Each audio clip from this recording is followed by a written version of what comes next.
I wanted to answer this question a person asked recently. We were at a meeting and they said, why do diets fail psychologically? And then on the next breath, after I showed them long-term research about diets failing, they said, well, I've heard that some diets work. My friend has lost weight following a diet, and they said that they looked up diet research themselves and found that the diet research said diets worked. So then they said, but I'm confused because I keep hearing that diets don't work, but I know that diet companies say they have science on their side, so I'm confused. What's up? What's the psychology behind research and diets? And so I heard them ask that question, and here's my answer. I first started, I had conflicting perspectives on dieting. I was a personal trainer at a gym, which is hardcore into dieting. And then I had my own experiences as a yoga teacher, a wellness coach, and living as a Zen monk for 13 months, where I had gone into the Zen monk, the mountain retreat center, and I'd gone in there with some eating problems, and even they persisted when I was in the Zen center. They persisted, these eating problems. I would eat too much. We'd have food available and I'd wolf it down way too fast. It's embarrassing. But I somehow stumbled onto eating intuitively at this monastery, probably because I just didn't have a cell phone with me. I didn't have any sort of electronics really, except a little light to read by. So anyways, I'm now a personal trainer. This is a couple of years ago, but I'm getting conflicting messages. I'm being told to help people lose weight by, giving them an eating schedule, counting out their calories, taking their BMI, their BMR, their body fat percentage, their circumference, and like measuring everything. And then on the other hand, I'm in school for counseling. I have a holistic approach, and I've know from my own experiences that listening to my body and not following a plan and just getting out of my head and being mindful of my body, learning about my thoughts and building habits from feeling good, I know that works. So there's two views that are kind of opposing. And this woman now, just a week ago, this Asian woman, she's sitting across from me, and she is she's conflicted. She's saying, why do diets fail? On one hand, like if you can imagine someone sitting down across from you, and they come at you and they say, why do diets fail? And then the next thing they say is, my friend has succeeded on a diet. Like, it's a contradictory thought. Do you see that? They say, why do diets fail? Speaking there, she admitted she was a compulsive overeater. We talked for a while. She admitted that she knew she had a problem with binge eating, and so she was coming to knowing that she had a problem with binge eating, and she said, why do diets not work? She said that why don't diets work? That was from her heart. And then on the next breath, she says, my friend has seen a diet work for her. So diets work and they don't work. It's very conflicting. And this article, this little brain dump of mine is going to resolve that. I promise you, this is going to resolve that. And I'm going to use science that's found on Weight Watchers' website. Okay? Trust me on this. I'm going to go to Weight Watchers' website and resolve the science. Okay?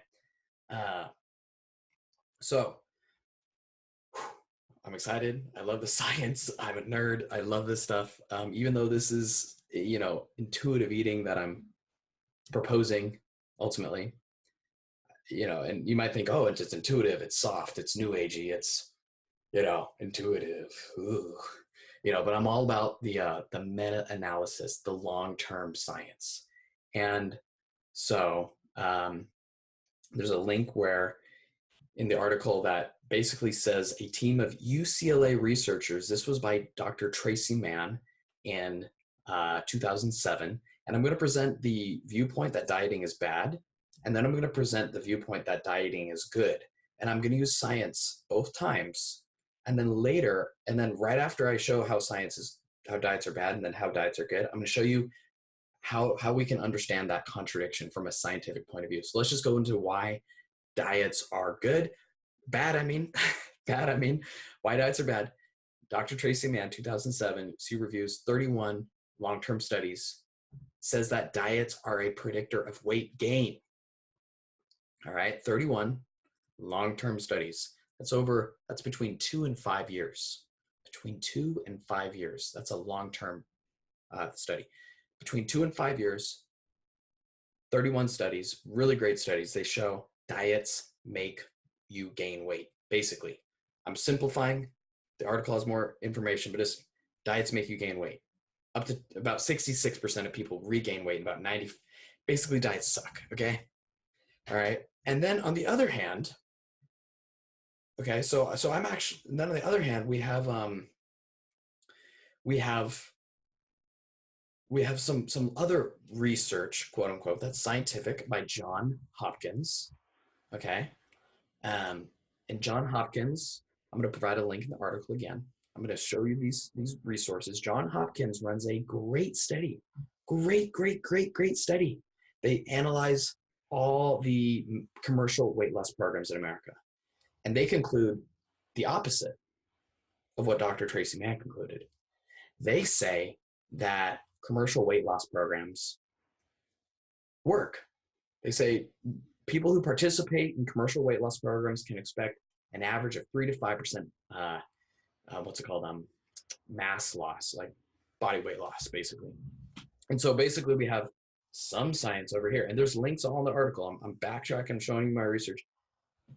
There's links, there's science that shows diets are bad, and then there's links in science that shows diets are good, and they're both by reputable sources. So how can we resolve this conflict? And I wanted to go straight from the source, okay? So if you look at, obviously you've probably been seeing, I believe diet science is deceptive because they only measure up to 12 months. And I'm going to show you how I came to that conclusion. Well, if we type into Google Weight Watchers research studies, or even if we go to weightwatchers.com/US-science center, we're going to see it right on the Weight Watchers front page. Weight Watchers was found to be more effective for, quote unquote, I'm adding the quotes, for sustained. They say Weight Watchers was found to be more effective for sustained weight loss, defined as 6 to 12 months. Ladies and gentlemen, 6 to 12 months. That's how we resolve this. Okay, so I know this is abstract. Let me tie it back together, because this is what I wish I had said to that woman sitting across from me at that table. Remember how I remember just like it was yesterday. She's sitting across from the table and she's saying, why do diets fail? And why do I see my friends succeeding at diets? And she's confused, and I don't have that answer at that time. And I feel bad. That's why I'm making this post right now. That's why I'm putting this out there. Okay? Because this answers that question. Diets don't work in the long term. Science is clear. Hopefully we answered the first part of your question. Why don't diets work in the long run? You can't stick to them. Why are you so confused? Why is your friend losing weight? Why is the diet working for your friend? Why can, companies like Weight Watchers and all the other companies do, why can they quote great science like from Johns Hopkins University? Why can they quote great science and conclude diets work? How is that possible? How's that possible? Well, here we have it. Diets work up to 6 to 12 months. Diets work up to 6 to 12 months.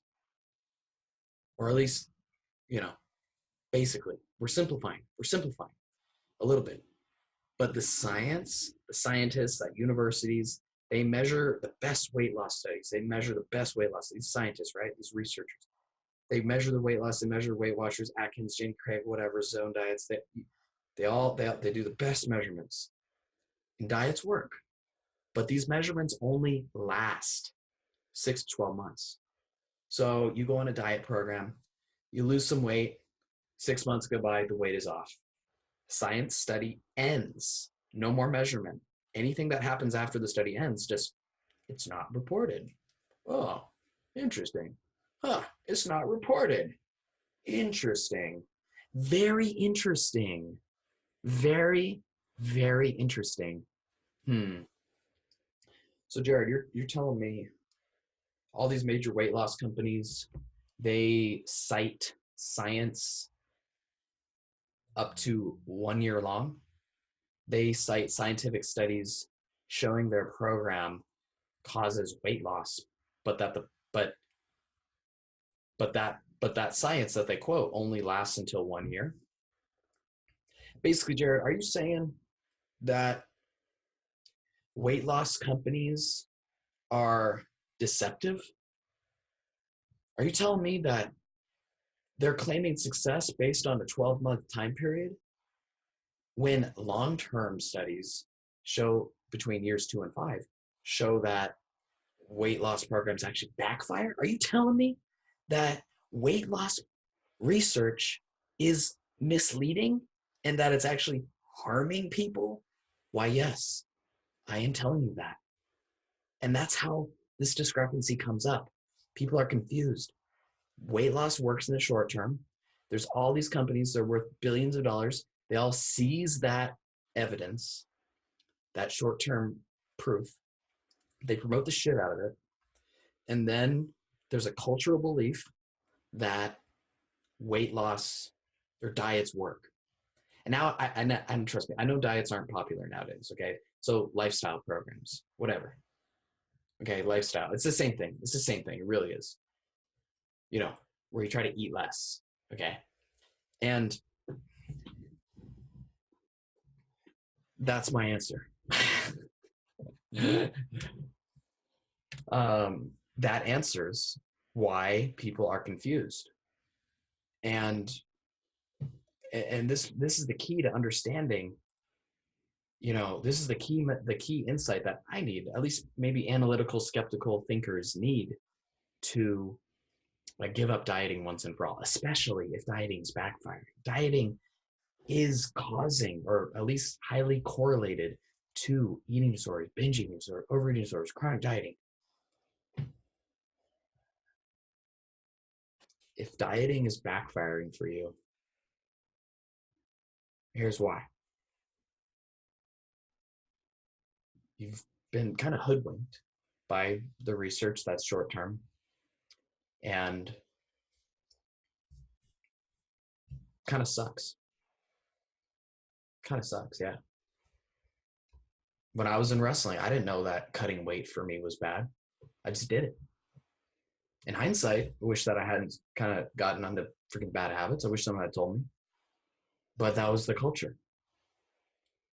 And so when I got out of that culture, when I lived as a monk for a little bit, just 13 months. I say that. No, I'm bragging right there. I'll be honest, I'm fucking bragging. Just 13 months. I want to be honest right there. That was a brag. It's also true. I'm embarrassed. But hey, I lived as a monk for a while and I got to see things differently. And it's literally an enlightenment when you start seeing how diets fool you. It really is enlightenment. That's the point of this this brand, this company, this love mark. It's hard to see through this myth of short-term weight loss. It's really hard to see through it. Not everyone's ready for it. So I'm learning more and more. Not everyone's ready for it. But nonetheless, I wanted to go through a quick exercise on how you can spot if you're dieting. So I'm just going to read this verbally out loud. but it's from the what's it called? Intuitive eating. Or wait, if you're watching on the video YouTube channel, Weight Loss Enlightenment. If you're watching the YouTube video, the podcast is Weight Loss Enlightenment. Anyways, I'm gonna hold this picture up. The Intuitive Eating Workbook. Somewhere in chapter 1 here, there's an exercise on having you identify how you personally diet. Because oftentimes people they're very confused because they're not like on Weight Watchers, they're not on Atkins, right? They're not following any program, and yet they're still seeing the effects of dieting. And remember, the effects of dieting are actually negative, right? Dieting is not just this neutral thing you turn on and off like a light switch. Dieting harms you. We need to see that, and we need to see how we diet, because it's not always obvious. So this exercise, there's a bunch of ways that we diet, and what I'm going to do is I'm going to just list off these ways that people diet, basically. And I just want you to get a little check marker thing, or just make a mental note, maybe pause the video and see if any of apply to you. Okay, so I count calories or points. I count calories or points and try not to exceed a daily total of blank. 2,000 calories. I count calories and try not to exceed a daily total of 2,000. If that's you, that'd be pretty high for a lot of people. But I will not let myself eat a particular snack if it exceeds a certain number of calories or points. Like if a brownie or chips, if it's too many points or calories, you don't eat it. Maybe I'm not gonna. There's 20 of these. You can go to the article and check them out. I'm just gonna read a few more. Let's see. I measure my food to be sure I'm not eating too many calories. Let's see. I think if I ate too much food, I will compensate by exercising more. I take supplements, including teas, which are supposed to burn fat, speed metabolism, or to lose weight. I collect low-calorie recipes to help lose weight. I choose physical activities and exercise based on the amount of calories the exercise burns. There's a bunch of these. And these are subtle ways we restrict ourselves. And this article right here that I'm making, this little post, it's not about how restriction inevitably leads to, wow, siren going by. I don't know if you heard that, but that was a siren going by. Lost my train of thought. Where was I? It'll come back to me. Whenever you follow these rules, there's a tendency for obsession and perfectionism and guilt and shame to sneak in there. And these forces, these underlying hidden psychological forces, are keeping you stuck. If you are stuck, these are the forces that are keeping you stuck. And they're not always obvious. These are the forces that are keeping you stuck in binge eating, overeating, chronic dieting. Okay. So that's all I have right now. If, however, you want to understand how you are dieting, right? Sometimes this stuff isn't exactly obvious. We have these dieting behaviors that have seeped into us. We've been conditioned. We're not enlightened, so to speak. We've been brainwashed by all of our past diets. We've been brainwashed by the media. We know that dieting is bad, but we also aren't sure how we're dieting, how you personally are dieting, and what sort of dieting rules are you following that you don't even know you're following, right? These companies have spread so much confusion out there about dieting that if you've lived in the America for over 20 years and you're struggling with food, there's going to be confusion.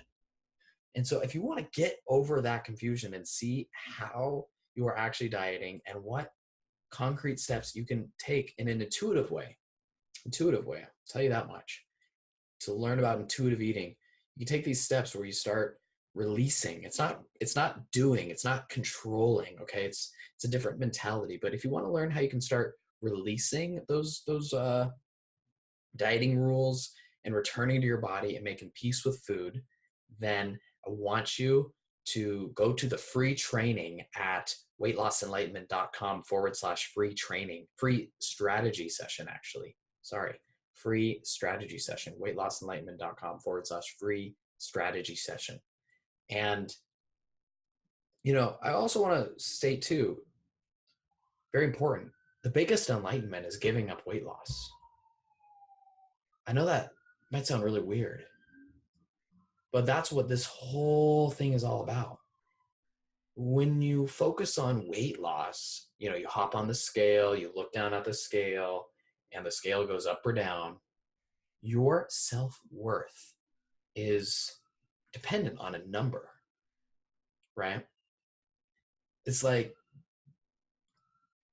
you need to flip the script. You need to let go of all that shit, all that self-worth from your weight, whether your weight is at it's a losing ball, it's a losing proposition, okay? That's one of these behaviors on this list that I'm telling you about. If you go to the article, it's actually number 12. I weigh myself frequently, and if you're weighing yourself frequently, that can become an obsession. It can be fueled with anxiety and worry and shame and guilt. And unsurprisingly, in yoga, what I learned and what I teach is that the means equal the end. So if you want to get the end right, you got to focus on the means. That's what intuitive eating is really good for. You focus on the means. You got to make each step happy and joyful as it can be. And you got to be compassionate to yourself while you learn new behaviors. If you go to the another link on the website, just check out the website. These success stories, a lot of people are saying, I had to stop beating myself up before I could see my patterns clearly. After I could see my patterns clearly and let go of some of this stuff, then I started almost naturally auto-correcting, just doing the right thing. My mindfulness was restored. My sanity was restored because the confusion was gone. So I just wanted to let you know about how I can help people with that. And that's all I have right now. I would love if you shared this episode if it made an impact on you. Thank you so much for tuning in. I've had a blast making this. Let me know what other topics you'd like me to research. And yeah, thanks so much. Peace.